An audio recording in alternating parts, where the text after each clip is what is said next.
दिनेश कुमार जी बिहार से। राधा वल्लभ श्री हरिवंश।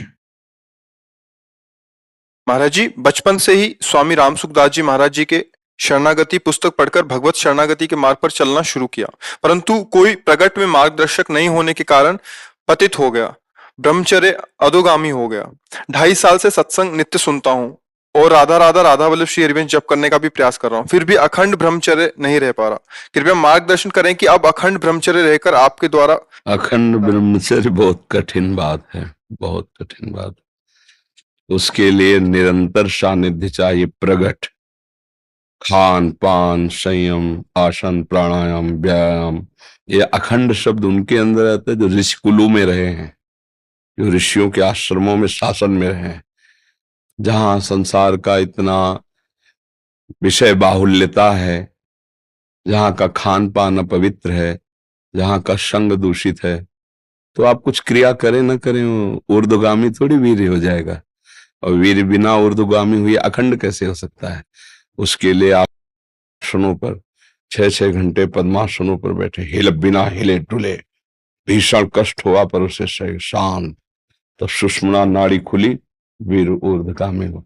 प्राणायाम के द्वारा प्राणों का संयम, शरीर को व्यायाम के द्वारा स्वस्थ, आसनों के द्वारा वश में कर लेना, आहार के द्वारा पवित्र बुद्धि करना, इंद्रिय भोगों का दृश्य श्रवण संभोग इनसे दूर रहना, इंद्रिया पवित्र, तब जाके वीर ऊर्ध्वगामी होता है। उसे कहते हैं अखंड ब्रह्मचारी। अब वीर अधोगामी हो चुकता है जब, तो उसका प्रवाह बन जाता है। क्रिया करो ना करो, वो प्रवाह में जब उसका एक समय होता है, वो फिर अपने समय से निकलता रहे।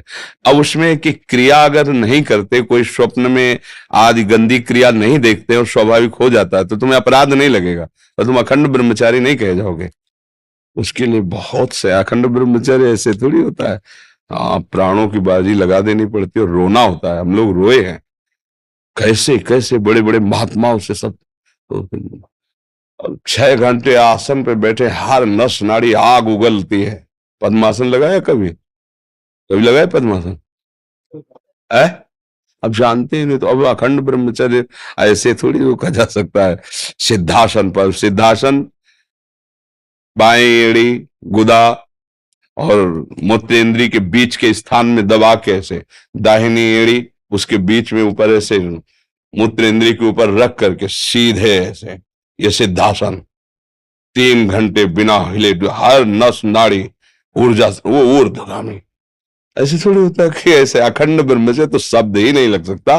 ब्रह्मचर्य सुरक्षित रखने का प्रयास हो सकता है, जैसे खान पान, थोड़ा व्यायाम आदि से, वो अखंड और निरंतर भगवदाकार वृत्ति, ना कोई विषय श्रवण, ना कोई विषय सेवन।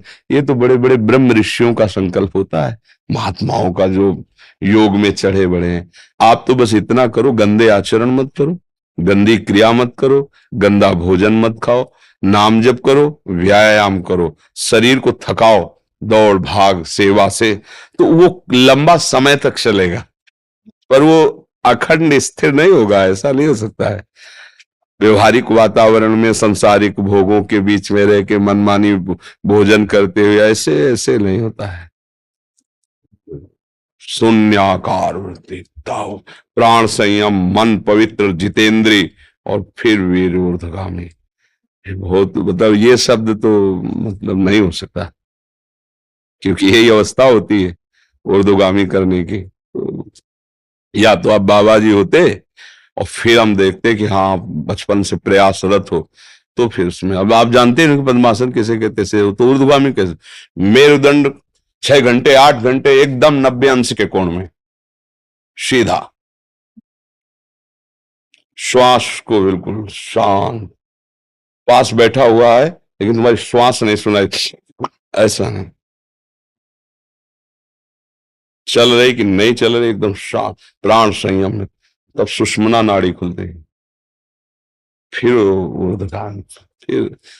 फिर तो मतलब जब ऊर्ध्वगामी हो गया, तब अखंड ब्रह्मचारी शब्द आता है नहीं? हाँ, अखंड तो छोड़िए, पर ब्रह्मचारी बनने की चेष्टा कीजिए। अधिक से अधिक इसका संयम हो, स्वयं से कोई गंदी चेष्टा न हो, कोई गंदा दृश्य नहीं, तो धीरे धीरे फिर लंबा समय खिंचता चला जाएगा। धीरे धीरे ऐसा होता है जी।